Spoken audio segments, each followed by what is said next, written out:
Hi, I'm Sophie Keatley, the Deputy Head at Ravenshead C.V, and we have been using Learning Means the World since September.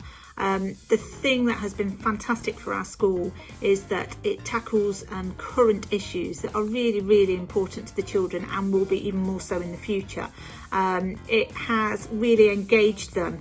For example, the unit about key Black historical figures has been very timely and has given teachers particularly the confidence to be able to tackle things like apartheid, which previously we might have shied away from.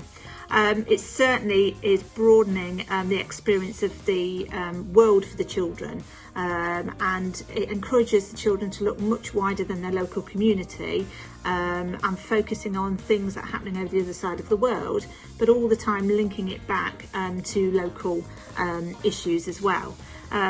One of the things particularly we were keen as a school was to make sure that all subjects were being taught equally and given their correct curriculum time, but also that there was progression across the whole school in knowledge in particular. But the thing that Learning Means the World does so brilliantly is focus also on skills. So for example, resilience is a really big focus, being a risk taker, being brave, and they're built into each unit and give a real kind of relevance again for the children about things, you know, at an age appropriate level that they can do to show resilience, how they can build that up.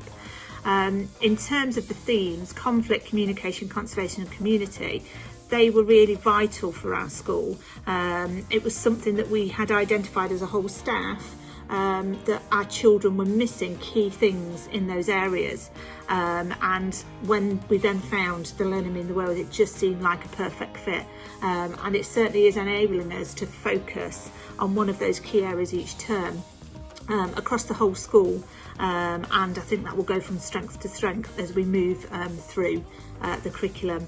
The last thing I think that it does so brilliantly is it prepares the children for life, so it brings kind of all of these historical subjects or geographical subjects that can be a bit dry. It really brings them to life, and it means that the children build some really good skills, some really good knowledge in there, but can see a bit deeper rather than paying lip service to some subjects. They really go deeper, which means that they retain the learning much better, and particularly for us, linking that learning back to previous knowledge, which each unit does, is fantastic, and you know, it was definitely money well spent. The mapping day was phenomenal, because Elaine really listened to what our school was like, and kind of tailored everything, you know, suggested which units might fit where. So it has really been fantastic. The children are loving the topics, and hopefully going forward, you know, we'll just go from strength to strength.